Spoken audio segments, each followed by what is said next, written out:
ಇವತ್ತಿನ 30 ಜಿಲ್ಲೆಯ 30 ಸುದ್ದಿಗಳನ್ನು ಒಂದೊಂದಾಗಿ ನೋಡ್ತಾ ಹೋಗೋಣ.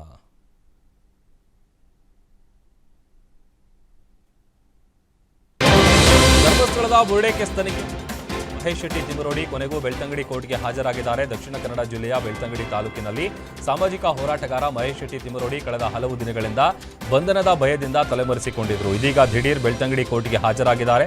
ಧರ್ಮಸ್ಥಳ ಪೊಲೀಸ್ ಠಾಣೆಯಲ್ಲಿ ದಾಖಲಾಗಿರುವ ಪ್ರಕರಣಕ್ಕೆ ಸಂಬಂಧಪಟ್ಟಂತೆ ವಾರೆಂಟ್ ಜಾರಿಗೊಳಿಸಲಾಗಿತ್ತು. ಆದರೆ ಕೊನೆಗೂ ಅವರು ಬೆಳ್ತಂಗಡಿ ನ್ಯಾಯಾಲಯಕ್ಕೆ ಹಾಜರಾಗಿ ವಾರೆಂಟ್ ರದ್ದುಗೊಳಿಸುವ ಅರ್ಜಿ ಸಲ್ಲಿಸಿದ್ದಾರೆ. ಡಿಸಿಎಂ ಡಿಕೆ ಶಿವಕುಮಾರ್ ಮುಂದಿನ ಸಿಎಂ ಆಗ್ತಾರಾ ಅಂತ ಕೇಳಿದಕ್ಕೆ ಸಿಎಂ ಸಿದ್ದರಾಮಯ್ಯ ಗರಂ ಆಗಿದ್ದಾರೆ. ಮೈಸೂರಿನಲ್ಲಿ ಮಾತನಾಡಿದ ಅವರು ಹೈಕಮಾಂಡ್ ಹೇಳಿದ್ದಾರೆ ಇಲ್ಲ ಅಲ್ವಾ, ಜನ ಏನಾದರೂ ಮಾತಾಡಲಿ, ಸೋನಿಯಾ ಗಾಂಧಿ ರಾಹುಲ್ ಗಾಂಧಿ ಹೇಳಿದಾರಾ ಅಂತ ಪ್ರಶ್ನೆ ಮಾಡಿದ್ದಾರೆ. ಹೈಕಮಾಂಡ್ ಬಿಟ್ಟು ಬೇರೆ ಯಾರೇ ಮಾತನಾಡಿದ್ರು ಅದಕ್ಕೆ ಕಿಮ್ಮತ್ತಿಲ್ಲ ಅಂತ ಕಿಡಿಕಾರಿದ್ದಾರೆ. ಯಾದಗಿರಿಯಲ್ಲಿ ಕೊನೆಗೂ ಆರ್ಎಸ್ಎಸ್ ಪಥ ಸಂಚಲನಕ್ಕೆ ಗ್ರೀನ್ ಸಿಗ್ನಲ್ ಸಿಕ್ಕಿದೆ. ನಾಳೆಯೇ ಕೆಂಭಾವಿ ಪಟ್ಟಣದಲ್ಲಿ ರಾಷ್ಟ್ರೀಯ ಸ್ವಯಂ ಸೇವಕ ಸಂಘ ಪಥ ಸಂಚಲನಕ್ಕೆ ಜಿಲ್ಲಾಡಳಿತ ಷರತ್ತುಬದ್ಧ ಅನುಮತಿ ಕೊಟ್ಟಿದೆ. ಈ ನಿರ್ಧಾರವು ಸ್ಥಳೀಯ ಶಾಂತಿ ಸಭೆಯ ವರದಿಯನ್ನ ಪರಿಶೀಲಿಸಿದ ನಂತರ ಜಿಲ್ಲಾಧಿಕಾರಿ ಹರ್ಷಲ್ ಬೋಯರ್ ಅವರು ಸಹಿ ಹಾಕಿದ್ದಾರೆ. ಕೆಂಭಾವಿ ಪಟ್ಟಣದ ಪುರಸಭೆ ಮುಂಭಾಗದಿಂದ ಆರಂಭ ಆಗಿ ಬಸವೇಶ್ವರ ಸರ್ಕಲ್ಲು, ಹನುಮಾನ್ ವೃತ್ತ ಸೇರಿದಂತೆ ಪ್ರಮುಖ ರಸ್ತೆ ಮಾರ್ಗದಲ್ಲಿ ಪಥ ಸಂಚಲನ ನಡೆಯಲಿದ್ದು ಈಗಾಗಲೇ ಕೆಂಭಾವಿ ಪಟ್ಟಣದಾದ್ಯಂತ ಬ್ಯಾನರ್ ಬಂಟಿಂಗ್ಸ್ಗಳನ್ನು ಅಳವಡಿಸಲಾಗಿದೆ. ಆದರೆ ಈ ಅನುಮತಿಯು ಕಾನೂನು ಸುವ್ಯವಸ್ಥೆ ಕಾಪಾಡುವ ಉದ್ದೇಶದಿಂದ ಷರತ್ತುಗಳೊಂದಿಗೆ ನೀಡಲಾಗಿದೆ. ಬೆಳಗಾವಿಯ ಚಿಕ್ಕೋಡಿ ತಾಲೂಕಿನ ಹಿರೇಕೊಡಿ ಗ್ರಾಮದ ಮುರಾರ್ಜಿ ವಸತಿ ಶಾಲೆಯಲ್ಲಿ 2ನೇ ಬಾರಿ ಫುಡ್ ಪಾಯ್ಸನ್ ಆಗಿದ್ದು ಮಕ್ಕಳು ಆಸ್ಪತ್ರೆಗೆ ಸೇರಿದ್ದಾರೆ. ಫುಡ್ ಪಾಯ್ಸನ್ನಿಂದಾಗಿ 10 ವಿದ್ಯಾರ್ಥಿನಿಯರು, 2 ವಿದ್ಯಾರ್ಥಿಗಳು ಅಸ್ವಸ್ಥರಾಗಿದ್ದಾರೆ. ಅಸ್ವಸ್ಥಗೊಂಡ ಮಕ್ಕಳನ್ನು ಚಿಕ್ಕೋಡಿಯ ಖಾಸಗಿ ಆಸ್ಪತ್ರೆಗೆ ದಾಖಲು ಮಾಡಿ ಚಿಕಿತ್ಸೆ ಕೊಡಿಸಲಾಗ್ತಾ ಇದೆ.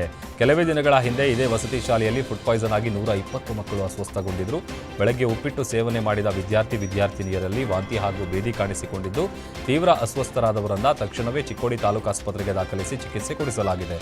ಈ ಘಟನೆ ಮತ್ತೆ ಮರುಕಳಿಸಿದ ಹಿನ್ನೆಲೆಯಲ್ಲಿ ಮಕ್ಕಳ ಪೋಷಕರು ಆತಂಕಗೊಂಡಿದ್ದು ಬೇಜವಾಬ್ದಾರಿ ಅಧಿಕಾರಿ ಹಾಗೂ ಸಿಬ್ಬಂದಿಗಳ ನಡೆಗೆ ಸಾರ್ವಜನಿಕರು ಆಕ್ರೋಶ ಹೊರಹಾಕಿದ್ದಾರೆ. ತುಂಗಭದ್ರಾ ಜಲಾಶಯದಿಂದ 2ನೇ ಬೆಳೆಗೆ ನೀರು ಹರಿಸುವಂತೆ ಒತ್ತಾಯಿಸಿ ಕಂಪ್ಲಿ ಪಟ್ಟಣವನ್ನು ಸಂಪೂರ್ಣ ಬಂದ್ ಮಾಡಿ ರೈತ ಸಂಘಟನೆಗಳು ಪ್ರತಿಭಟಿಸಿವೆ. ಕಂಪ್ಲಿ ಪಟ್ಟಣ ಬಂದ್ ಹಿನ್ನೆಲೆ ಬಹುತೇಕ ಅಂಗಡಿ ಮುಂಗಟ್ಟುಗಳು ಸ್ಥಗಿತಗೊಂಡಿದ್ವು. ಮಾರುಕಟ್ಟೆಯಿಂದ ಪ್ರಮುಖ ಬೀದಿಗಳ ಮೂಲಕ ರೈತರು ಪ್ರತಿಭಟನೆ ಮಾಡಿದ್ದಾರೆ. ಇನ್ನು ರೈತರ ಹೋರಾಟಕ್ಕೆ ಕಂಪ್ಲಿ ತಾಲೂಕಿನ ವಿವಿಧ ಸಂಘಟನೆಗಳ ಬೆಂಬಲ ಕೊಟ್ಟಿದ್ದು ಮುಂಗಾರು ಉತ್ತಮವಾದರೂ ನಂತರ ಸುರಿದ ಮಳೆಯಿಂದ ರೈತರು ಬೆಳೆ ಕಳೆದುಕೊಂಡಿದ್ದಾರೆ. ಹೀಗಾಗಿ 2ನೇ ಬೆಳೆ ನೀರು ಕೊಟ್ಟರೆ ರೈತರು ಉಳಿತಾರೆ. ಕಾರ್ಖಾನೆಗಳಿಗೆ ನೀರು ಕೊಡುವ ಶಿವರಾಜ್ ತಂಗಡಗಿ ರೈತರಿಗೆ ನೀರಿಲ್ಲ ಎನ್ನುತ್ತಿದ್ದಾರೆ. 2ನೇ ಬೆಳೆಗೆ ನೀರು ಬಂದಿಲ್ಲ ಅಂದರೆ ಉಗ್ರ ಹೋರಾಟ ಮಾಡ್ತೀವಿ ಅಂತ ಅನ್ನದಾತರು ಖಡಕ್ ವಾರ್ನಿಂಗ್ ಕೊಟ್ಟಿದ್ದಾರೆ. ಕಾಂಗ್ರೆಸ್ ಸರ್ಕಾರದ ವಿರುದ್ಧ ಜಲಗಾರರು ಚಿಕ್ಕಬಳ್ಳಾಪುರ ತಾಲೂಕು ಪಂಚಾಯಿತಿಗೆ ಮುತ್ತಿಗೆ ಹಾಕಿ ಪ್ರತಿಭಟನೆ ನಡೆಸಿ ಆಕ್ರೋಶ ಹೊರಹಾಕಿದ್ದಾರೆ. ಜಲಗಾರರ ಬಿಪಿಎಲ್ ರದ್ದುಗೊಳಿಸಿದರೆ ಜಲಗಾರರ ಸಂಘಟನೆಕಾರರು ಹೋರಾಟ ಎಚ್ಚರಿಕೆ ನೀಡಿದ್ದಾರೆ. ಸರ್ಕಾರ ಯಾವುದೇ ಸೌಲಭ್ಯಗಳು ಸಿಗ್ತಾ ಇಲ್ಲ, ಈಗ ಬಿಪಿಎಲ್ ಕಾರ್ಡ್ ರದ್ದು ಮಾಡಿದರೆ ಕುಟುಂಬಗಳಿಗೆ ತೊಂದರೆ ಆಗುತ್ತೆ ಅಂತ ತಮ್ಮ ಅಳಲು ತೋಡ್ಕೊಂಡಿದ್ದಾರೆ. ಯಥಾವತ್ತಾಗಿ ಬಿಪಿಎಲ್ ಕಾರ್ಡ್ ಮುಂದುವರಿಸುವಂತೆ ಜಲಗಾರರ ಸಂಘಟನೆಕಾರರು ಆಗ್ರಹಿಸಿದ್ದಾರೆ. ಎಂಇಎಸ್ ಪುಂಡರ ಕರಾಳ ದಿನಾಚರಣೆ ಪ್ರಕರಣಕ್ಕೆ ಸಂಬಂಧಪಟ್ಟಂತೆ ಮೆರವಣಿಗೆಯಲ್ಲಿ ಭಾಗಿಯಾಗಿದ್ದ ಪುಂಡರ ವಿರುದ್ಧ ಬೆಳಗಾವಿಯಲ್ಲಿ ಕೇಸ್ ದಾಖಲಾಗಿದೆ. ಅನುಮತಿ ನಿರಾಕರಣೆ ಉಲ್ಲಂಘಿಸಿ ಕರಾಳ ದಿನಾಚರಣೆ ಆಚರಿಸಿದ ಎಂಇಎಸ್ ಮಾಜಿ ಶಾಸಕ ಸೇರಿ 150ಕ್ಕೂ ಹೆಚ್ಚು ಎಂಇಎಸ್ ಪುಂಡರ ವಿರುದ್ಧ ಮಾರ್ಕೆಟ್ ಪೊಲೀಸರು ಎಫ್ಐಆರ್ ದಾಖಲಿಸಿದ್ದಾರೆ. ಸ್ವಯಂ ಪ್ರೇರಿತ ದೂರು ದಾಖಲಿಸಿಕೊಂಡು ಪೊಲೀಸರು ತನಿಖೆ ಕೈಗೊಂಡಿದ್ದಾರೆ. ಮಹಾರಾಷ್ಟ್ರಕ್ಕೆ ಜೈ ಅಂತ ನಾಡದ್ರೋಹಿ ಎಂಇಎಸ್ ಪುಂಡರು ಘೋಷಣೆ ಕೂಗಿದ್ರು.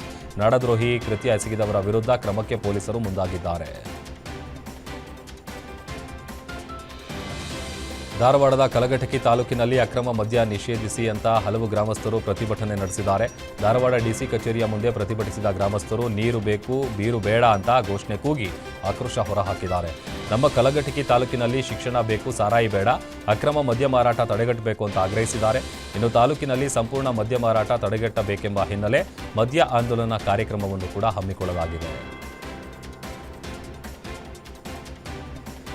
ಕರ್ನಾಟಕ ರಾಜ್ಯೋತ್ಸವದ ದಿನದಂದು ಕರಾಳ ದಿನಾಚರಣೆ ಆಚರಿಸಿದ ಎಂಇಎಸ್ ಪುಂಡರನ್ನು ಅರೆಸ್ಟ್ ಮಾಡದ ಜಿಲ್ಲಾಡಳಿತದ ವಿರುದ್ಧ ಕರವೇ ಕಾರ್ಯಕರ್ತರು ಪ್ರತಿಭಟಿಸಿದ್ದಾರೆ. ಬೆಳಗಾವಿ ನಗರದ ಚೆನ್ನಮ್ಮ ವೃತ್ತದಲ್ಲಿ ಟೈರ್ಗೆ ಬೆಂಕಿ ಹಚ್ಚಿ ಎಂಇಎಸ್ ವಿರುದ್ಧ ಘೋಷಣೆ ಕೂಗಿ ಕಾರ್ಯಕರ್ತರು ಆಕ್ರೋಶ ಹೊರಹಾಕಿದರು.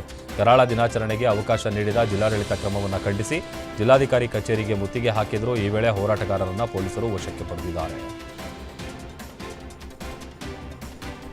ಭೀಮಾ ತೀರದಲ್ಲಿ ನಟೋರಿಯಸ್ ಹಂತಕರ ಅನೇಕ ಗುಂಪುಗಳಿವೆ. ಅದರಲ್ಲೇ ಫುಲ್ ಆಕ್ಟಿವ್ ಆಗಿರುವ ಧರ್ಮರಾಜ ಮಲ್ಲಿಕಾರ್ಜುನ ಚಡಚಣ ಗ್ಯಾಂಗ್ನಲ್ಲಿ ಇದೀಗ ಬಿರುಕು ಮೂಡಿದೆ.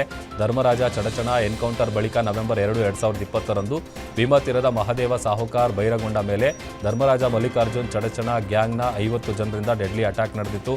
ಈ ಡಿಸಿಎಂ ಗ್ಯಾಂಗ್ ಅನ್ನ ಮಡುಸ್ವಾಮಿ ಎಂಬಾತ ಲೀಡ್ ಮಾಡ್ತಾ ಇದ್ದ. ಮಡುಸ್ವಾಮಿ ನೇತೃತ್ವದಲ್ಲಿ ಈ ಅಟ್ಯಾಕ್ ಕೂಡ ನಡೆದಿತ್ತು.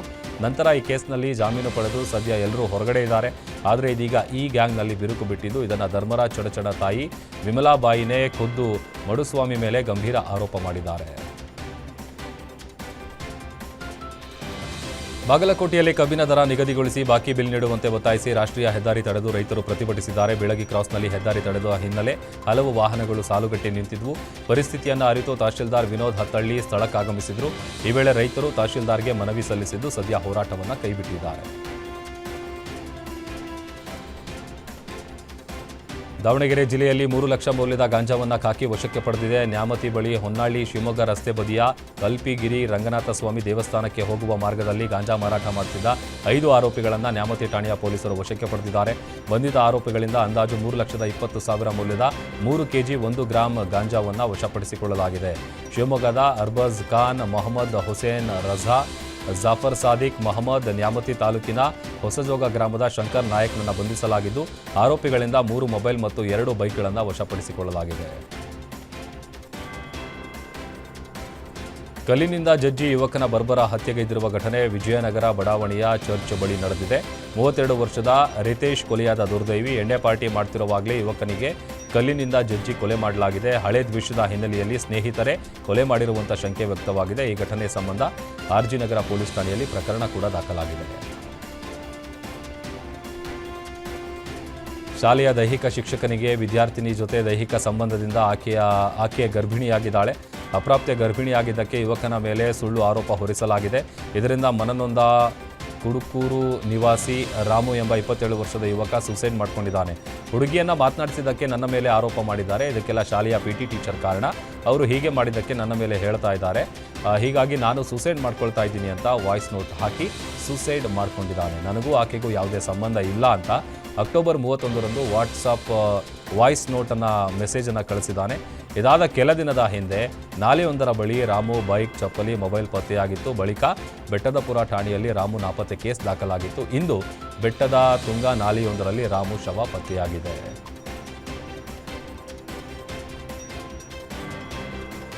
ಮಿಸ್ಸಿಂಗ್ ಆಗಿದ್ದ ಪ್ರಾವಿಷನ್ ಸ್ಟೋರ್ ಹೋಲ್ಸೇಲ್ ವ್ಯಾಪಾರಿ ಬರ್ಬರ ಹತ್ಯೆಗೈದ ಘಟನೆ ರಾಯಚೂರಿನ ಸಿಂಧನೂರು ನಗರದ ಇಂದಿರಾನಗರದಲ್ಲಿ ನಡೆದಿದೆ. 32 ವರ್ಷದ ಪ್ರವೀರ್ ಸರ್ದಾರ್ ಕೊಲೆಯಾದ ವ್ಯಾಪಾರಿ ಕೈಗಳಿಗೆ ಬೈಂಡಿಂಗ್ ವೈರ್ನಿಂದ ಕಟ್ಟಿ ಭೀಕರ ಹತ್ಯೆಗೈದಿರೋ ಶಂಕೆ ವ್ಯಕ್ತಪಡಿಸಲಾಗಿದೆ. ಕಳೆದ 3 ದಿನದಿಂದ ಕಾಣೆಯಾಗಿದ್ದ ಹಿನ್ನೆಲೆ ಟೌನ್ ಠಾಣೆಯಲ್ಲಿ ಮಿಸ್ಸಿಂಗ್ ಕೇಸ್ ಕೂಡ ದಾಖಲಾಗಿತ್ತು. ಬಳಿಕ ನವೆಂಬರ್ 1ರಂದು ಸಿಂಧನೂರು ನಗರದ ಇಂದಿರಾನಗರದಲ್ಲಿ ರಕ್ತಸಿಕ್ತವಾದ ರೀತಿಯಲ್ಲಿ ಮೃತದೇಹ ಪತ್ತೆಯಾಗಿದೆ. ಇನ್ನು ಕೊಲೆಗೆ ನಿಖರ ಕಾರಣ ತಿಳಿದು ಬಂದಿಲ್ಲ. ಈ ಸಂಬಂಧ ಸಿಂಧನೂರು ಟೌನ್ ಠಾಣೆಯಲ್ಲಿ ಪ್ರಕರಣ ದಾಖಲಾಗಿದೆ.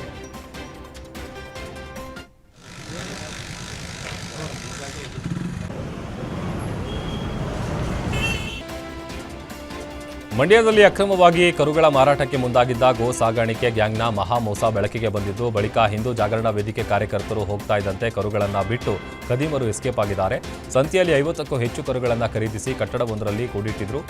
ವಿಷಯ ತಿಳಿದ ಮೈಸೂರು ಹಿಂದೂ ಜಾಗರಣ ವೇದಿಕೆ ಕಾರ್ಯಕರ್ತರು ದಾಳಿ ನಡೆಸಿದ್ದಾರೆ. ದಾಳಿ ಮಾಡ್ತಾ ಇದ್ದಂತೆ ಅಕ್ರಮ ಗೋ ಸಾಗಾಣಿಕೆ ಗ್ಯಾಂಗ್ ಎಸ್ಕೇಪ್ ಆಗಿದೆ. ಸದ್ಯ ಹಿಂದೂ ಕಾರ್ಯಕರ್ತರು 50ಕ್ಕೂ ಹೆಚ್ಚು ಕರುಗಳನ್ನು ರಕ್ಷಿಸಿದ್ದಾರೆ. ಈ ಸಂಬಂಧ ಕೆಆರ್ಪೇಟೆ ಗ್ರಾಮಾಂತರ ಪೊಲೀಸ್ ಠಾಣೆಯಲ್ಲಿ ಪ್ರಕರಣ ದಾಖಲಾಗಿದೆ. ರಾತ್ರೋರಾತ್ರಿ ಮೆಕ್ಕೆಜೋಳ ರಾಶಿಗೆ ಬೆಂಕಿ ಇಟ್ಟು ದುಷ್ಕರ್ಮಿಗಳು ಕೃತ್ಯ ಎಸಗಿದ ಘಟನೆ ಹಾವೇರಿ ಜಿಲ್ಲೆಯ ಶಿಶುವಿನಾಳ ಗ್ರಾಮದಲ್ಲಿ ನಡೆದಿದೆ. ಪಂಪನಗೌಡ ಮರ್ಜಡಿ ಎಂಬುವವರಿಗೆ ಸೇರಿದ ಮೆಕ್ಕೆಜೋಳ ತೋಟ ಇದಾಗಿದ್ದು 9 ಎಕರೆ ಜಮೀನಿನಲ್ಲಿ ಬೆಳೆಯಲಾಗಿದ್ದ ಲಕ್ಷಾಂತರ ಮೌಲ್ಯದ ಮೆಕ್ಕೆಜೋಳ ಬೆಂಕಿಗಾಹುತಿಯಾಗಿದೆ. ಸೂಕ್ತ ಬೆಲೆ ಸಿಗದ ಹಿನ್ನೆಲೆಯಲ್ಲಿ ರಾಶಿ ಮಾಡಿ ಕೂಡಿಟ್ಟಿದ್ದು ಯಾರೋ ಕಿಡಿಗೇಡಿಗಳು ಬೇಕಂತಲೇ ಕೃತ್ಯ ಮಾಡಿರೋದಾಗಿ ಶಂಕೆ ವ್ಯಕ್ತವಾಗಿದ್ದು, ದುಷ್ಕರ್ಮಿಗಳ ಬಂಧನಕ್ಕೆ ರೈತರು ಆಗ್ರಹಿಸಿದ್ದಾರೆ. ಕಷ್ಟದಲ್ಲಿರುವ ರೈತರಿಗೆ ಸೂಕ್ತ ಪರಿಹಾರ ನೀಡಲು ಮಾಜಿ ಗ್ರಾಮ ಪಂಚಾಯಿತಿ ಅಧ್ಯಕ್ಷ ನಿಂಗಯ್ಯ ಪೂಜಾರ ಒತ್ತಾಯಿಸಿದ್ದಾರೆ. ಸ್ಥಳಕ್ಕೆ ಹುಲಗೂರು ಪೊಲೀಸರು ಭೇಟಿ ನೀಡಿ ಪರಿಶೀಲನೆ ನಡೆಸಿದ್ದಾರೆ. ಟ್ರೇಡಿಂಗ್ ಕಂಪನಿ ಹೆಸರಿನ ಹೂಡಿಕೆಯಲ್ಲಿ ಮಹಾವಂಚನೆ ಬೆಳಕಿಗೆ ಬಂದಿದೆ. ಆನ್ಲೈನ್ ಮೂಲಕ ಹೂಡಿಕೆ ಮಾಡಿ ಲಾಭ ಗಳಿಸುವುದಾಗಿ ನಂಬಿಸಿ ಖದೀಮರು ವಂಚನೆ ಮಾಡಿದ್ದಾರೆ.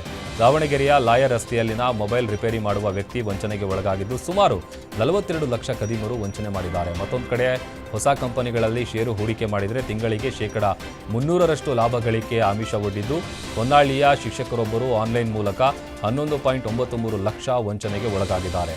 ಹಣ ಬಿಡಿಸಿಕೊಳ್ಳಲು ಸಾಧ್ಯವಾಗದಿರೋದನ್ನು ಪ್ರಶ್ನಿಸಲು ಮುಂದಾದಾಗ ವಂಚಕರು ಮೊಬೈಲ್ ಸ್ವಿಚ್ ಆಫ್ ಮಾಡಿ ಎಸ್ಕೇಪ್ ಆಗಿದ್ದಾರೆ. ಈ ಸಂಬಂಧ ಸೈಬರ್ ಅಪರಾಧ ಪೊಲೀಸ್ ಠಾಣೆಯಲ್ಲಿ ಪ್ರಕರಣ ದಾಖಲಾಗಿದೆ.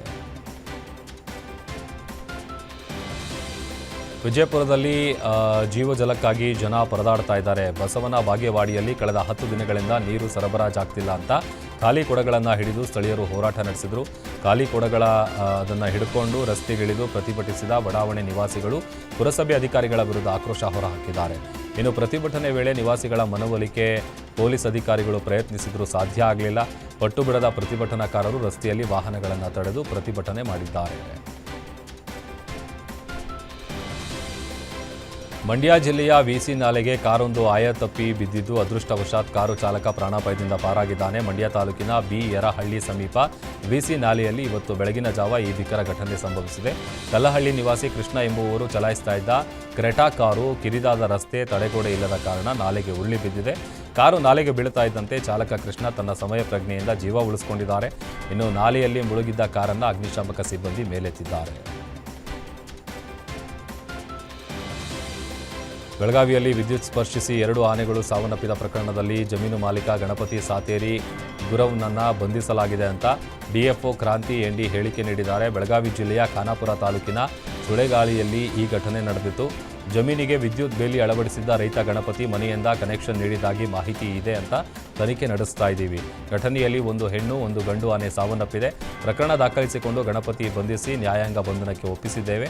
ಗಣಪತಿ ಮಗ ಶಿವಾಜಿ ಗುರವ್ ಪರಾರಿಯಾಗಿದ್ದಾನೆ. ಘಟನೆ ಕುರಿತು ಅರಣ್ಯ ಸಚಿವರು ಮಾಹಿತಿ ಕೇಳಿದ್ದಾರೆ. ತನಿಖೆ ನಡೆಸಿ ವರದಿ ಸಲ್ಲಿಸ್ತೀವಿ ಅಂತ ಡಿಎಫ್ಒ ಮಾಹಿತಿ ಕೊಟ್ಟಿದ್ದಾರೆ. ಬೀದರ್ನ ಹುಲಸೂರು ಪಟ್ಟಣದಲ್ಲಿ ಬೀದಿ ನಾಯಿಗಳ ಹಾವಳಿಗೆ ಸಾರ್ವಜನಿಕರು ಆತಂಕಕ್ಕೀಡಾಗಿದ್ದಾರೆ. ಕಳೆದ 1.5 ತಿಂಗಳ ಹಿಂದಷ್ಟೇ ಬಸವ ಕಲ್ಯಾಣ ನಗರಸಭೆ ಅಧಿಕಾರಿಗಳು 50ಕ್ಕೂ ಹೆಚ್ಚು ನಾಯಿಗಳನ್ನು ಹುಲಸೂರ ಪಟ್ಟಣದ ಸಾಯಿಬಾಬಾ ಮಂದಿರ ಬಳಿ ತಂದು ಬಿಟ್ಟಿದ್ದಾರೆ ಅಂತ ಸ್ಥಳೀಯರು ಆರೋಪಿಸ್ತಾ ಇದ್ದಾರೆ. ಬಸವ ಕಲ್ಯಾಣ ಸಮೀಪದಲ್ಲೇ ಇರೋ ಹುಲಸೂರ ಪಟ್ಟಣದಲ್ಲಿ ನಾಯಿಗಳನ್ನು ಬಿಟ್ಟಿರೋದು ಎಷ್ಟರ ಮಟ್ಟಿಗೆ ಸರಿ ಅಂತ ಸ್ಥಳೀಯರು ಆಕ್ರೋಶ ವ್ಯಕ್ತಪಡಿಸಿದ್ದಾರೆ. ಅಲ್ಲದೆ ಈ ಕುರಿತು ತಾಲೂಕು ಪಂಚಾಯಿತಿ ಇಒ ಅವರ ಗಮನಕ್ಕೆ ತಂದರೂ ಸಹ ಯಾವುದೇ ಕ್ರಮ ಕೈಗೊಂಡಿಲ್ಲ. ಮಕ್ಕಳು ಸೇರಿ ಸಾರ್ವಜನಿಕರಲ್ಲಿ ಆತಂಕದಲ್ಲಿ ಓಡಾಡುವಂತಹ ಪರಿಸ್ಥಿತಿ ನಿರ್ಮಾಣ ಆಗಿದೆ.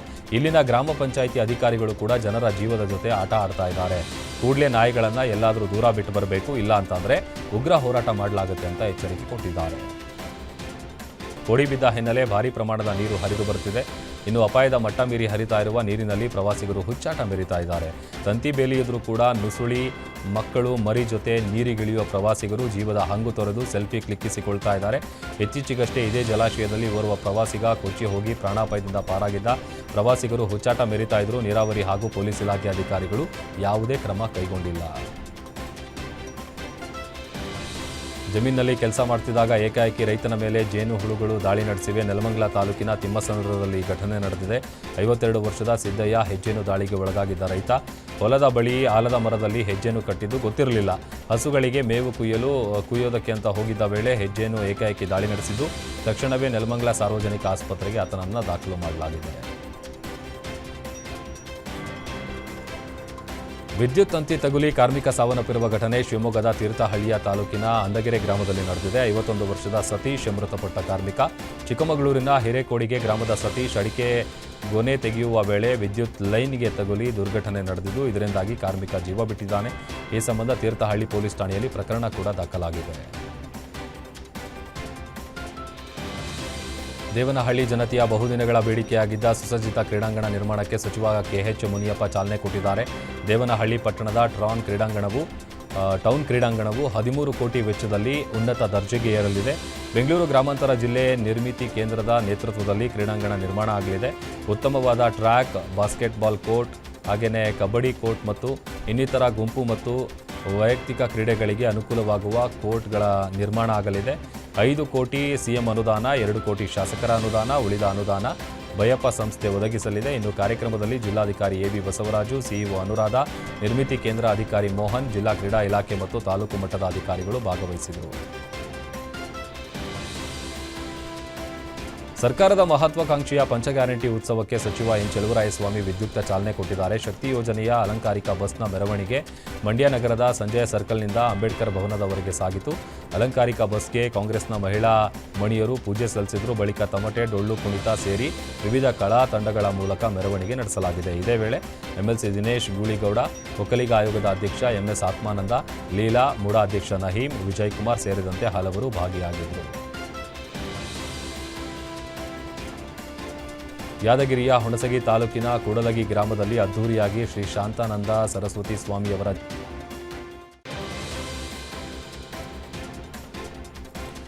ನವೆಂಬರ್ 1ರಂದು 2025ನೇ ಸಾಲಿನ ಕನ್ನಡ ರಾಜ್ಯೋತ್ಸವ ಪ್ರಶಸ್ತಿಗೆ ಭಾಜನರಾಗಿದ್ದ ಪೆನ್ನಾ ಓಬಳಯ್ಯ ಇಂದು ನಿಧನರಾಗಿದ್ದಾರೆ. ಬೆಂಗಳೂರು ಗ್ರಾಮಾಂತರ ಜಿಲ್ಲೆಯ ದೊಡ್ಡಬಳ್ಳಾಪುರ ತಾಲೂಕಿನ ಸಿಂಪಾಡಿಪುರ ಗ್ರಾಮದಲ್ಲಿ ವೀಣೆ ತಯಾರಿಕೆಯ ಕಲೆಯನ್ನು ಬೆಳೆಸಿದ ಮಹಾನ್ ವ್ಯಕ್ತಿ ಪೆನ್ನಾ ಓಬಳಯ್ಯ ಅವರು ನಿಧನರಾಗಿದ್ದಾರೆ. 105 ವರ್ಷ ವಯಸ್ಸಿನ ಪೆನ್ನಾ ಓಬಳಯ್ಯ ಭಾನುವಾರ ರಾತ್ರಿ ತಮ್ಮ ಮನೆಯಲ್ಲಿ ಕೊನೆಯುಸಿರೆಳೆದಿದ್ದಾರೆ. ವೀಣೆ ಬ್ರಹ್ಮ ಎಂದೇ ಖ್ಯಾತರಾಗಿದ್ದ ಪೆನ್ನಾ ಓಬಳಯ್ಯ ಇಡೀ ದೇಶಕ್ಕೆ ಸಾಂಪ್ರದಾಯಿಕ ವೀಣೆ ತಯಾರಿಸಿ ಸರಬರಾಜು ಮಾಡ್ತಾ ಇದ್ರು. ಅವರಿಂದ ಹಲವಾರು ಮಂದಿ ವೀಣೆ ತಯಾರಿಕೆಯನ್ನು ಕಲಿತಿದ್ರು. ಆದರೆ ಪೆನ್ನಾ ಓಬಳಯ್ಯ ಅವರ ಅಕಾಲಿಕ